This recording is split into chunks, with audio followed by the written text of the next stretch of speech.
Welcome to this week's edition of Sun News at Noon. I'm Stockton Myers. And I'm Frankie Medina. Thanks for tuning in. The Miss Utah Tech University competition was held on Tuesday night and showcased 20 contestants. The night ended with Zoe Sewell winning the 2022 Miss Utah Tech title.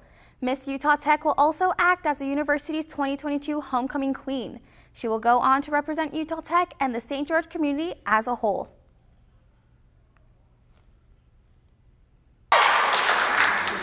Who do you see when you look in the mirror in the morning? And I'm not just talking about the color of your hair, but behind the eyes. Are they happy or are they sad? Do they aspire to be more and do more? I ask this because you can. My social impact initiative is Healthy Habits, and with minor changes in your life, you can accomplish anything that you set forth in front of yourself. And as Miss Dixie State University, I will do two things. Make resources already on campus easily accessible to students and incoming students. And two, provide workshops on campus that'll help you cook for cheap and really good.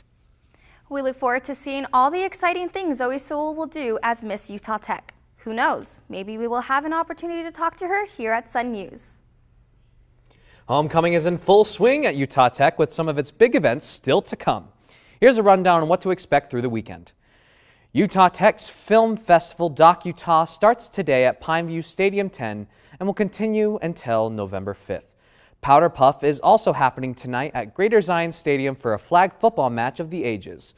The Carnival and Concert is happening tomorrow at 5 p.m. around the Encampment Mall, with the concert starting at about 7 p.m. Also happening at 7 is a men's soccer game at Greater Zion Stadium.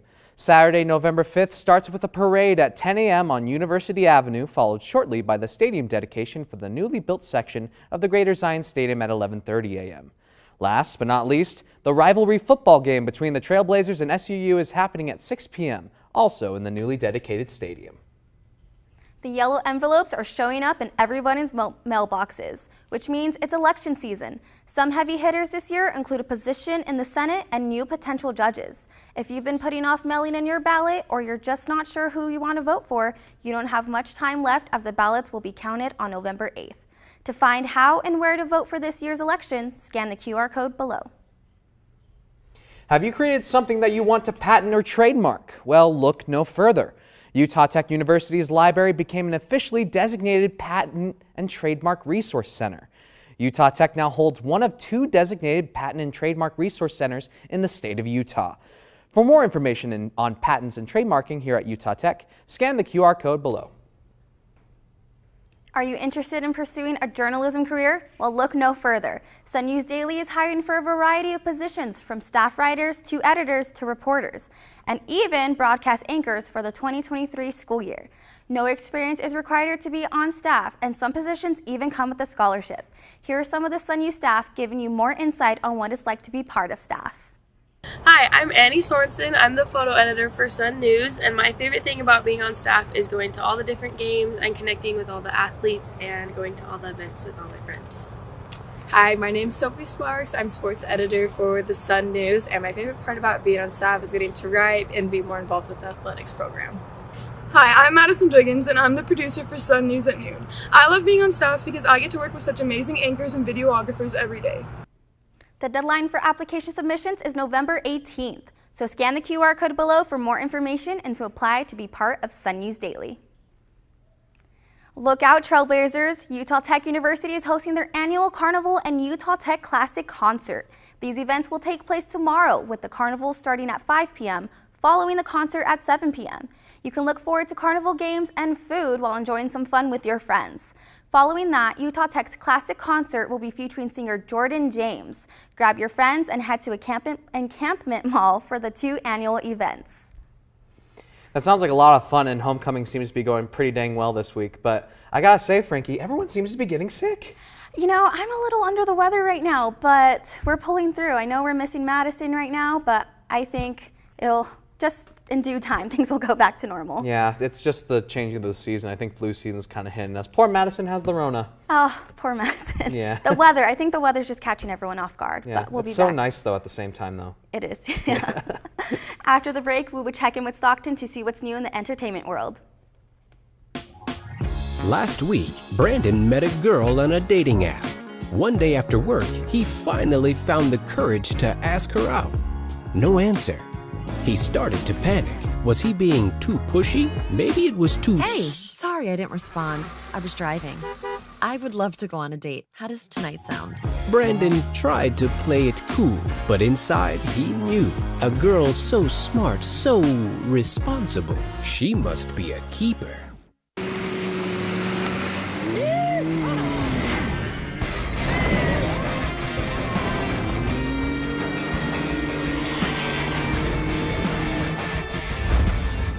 You can measure horsepower, but there's no measure for thrill. The land of exhilaration is calling. Rise to it. Jordan knows he shouldn't eat this entire bowl of nachos, but tonight he's earned that right. Because a few hours ago in the middle of happy hour, he recognized a sign. Not from the gods or a bolt of lightning, but from a double heart, a kissy face, and a fourth ha in ha ha ha. That's when Jordan knew he was buzzed. So when it was time to go, he got a ride home instead of driving.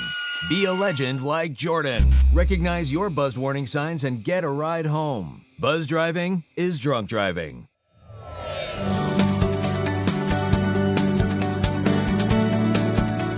Voice actors. How much is enough in terms of pay?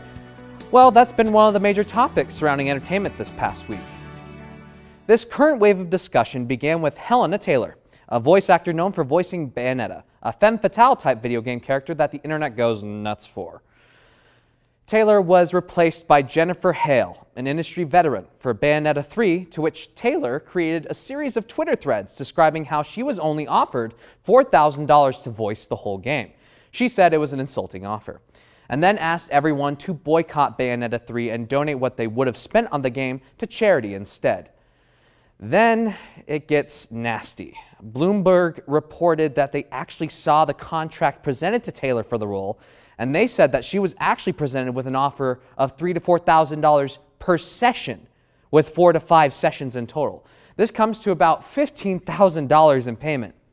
So yeah, yikes.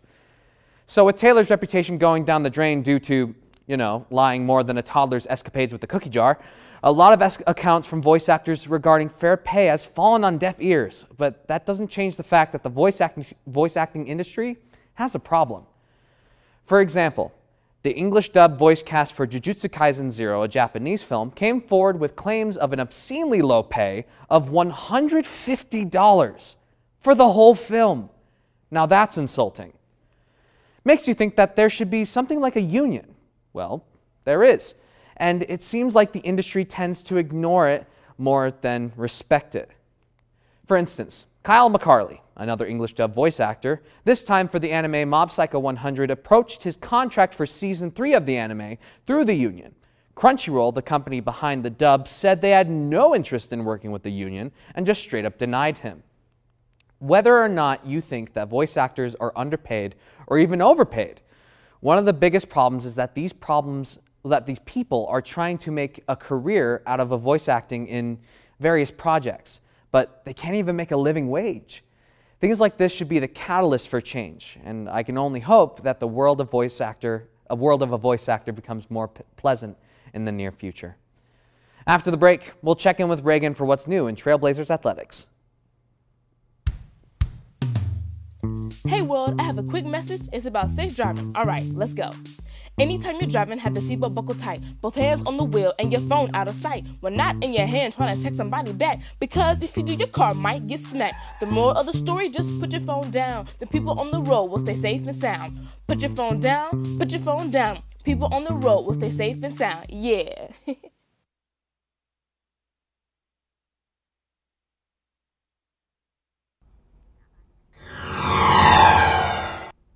Welcome back, Trailblazers. Let's get right into it.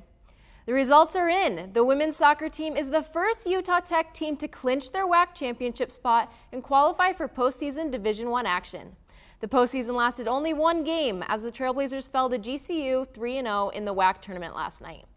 The season is officially over for women's soccer, and with the end of the season comes awards. 3 Trailblazers earned WAC honors this season. Carly Nyland and Grace Knutson were named to the all-WAC second team, while Ella Carmody was named the all-WAC freshman team. Utah Tech men's soccer has one last chance to somewhat redeem themselves as they play their last game of the season tomorrow against UNLV at home. The Trailblazers are currently 1-6-2 in the WAC conference and are ranked 8 out of 9 teams. In 9th place is UNLV, so the result of tomorrow's game could alter the rankings. Sealing the deal in the Lone Star State, Utah Tech football won what could be considered the most thrilling game of the season against ranked number 19 Stephen F. Austin. Both teams stayed neck and neck with each other throughout play, resulting in a 3-point lead for the Trailblazers with only 1 second on the clock. With SFA in the red zone, the Lumberjacks attempted a touchdown pass for the win, but were shut down by freshman D lineman Justin Kirtland, who swatted away the pass. Thanks to the final defensive effort, the Trailblazers spoiled SFA's homecoming game and came away with the win 47-44. As a result of the matchup, redshirt freshman quarterback Victor Gabalis is named WAC Offensive Player of the Week and senior linebacker Malaki as Defensive Player of the Week. Gabalis tied the Utah Tech single-game record of 5 touchdown passes and threw for a career high of 377 yards. Malaki racked up 11 tackles on the night, 9 of them being solo. He also set the tone for the defense Saturday as he forced a fumble on the Lumberjacks' first offensive play of the game. And who doesn't love a classic Southern Utah showdown? The Trailblazers will face off against SUU for the second time this season, Saturday at home on homecoming night. To purchase tickets for the rivalry game, scan the QR code below. Now, Reagan, I got to ask a question really quick, though. Do you think that we actually have a chance this time with SUU because it actually didn't turn out that well? It's tough to say. I think we do have a strong chance, and I'm going to say home field advantage on that one. It's homecoming night. People are excited. We just got off of a really, really exciting game. Beating a ranked team was huge for us, and I think everyone's pumped. They're excited. They know what's at stake here. And come on, a rivalry game in our home stadium, homecoming night. It's going to go down, and I'm rooting for us. It's going to be good. The question is, Reagan, Stockton, are you guys going to be going? I will be there, and I'm excited. I recently took on a new position in staff, so if I'm not doing anything there, then absolutely I will be going. And that's it for this week's edition of Sun News at Noon. We will see you here next week, same time, same place. Have a great week, Trailblazers.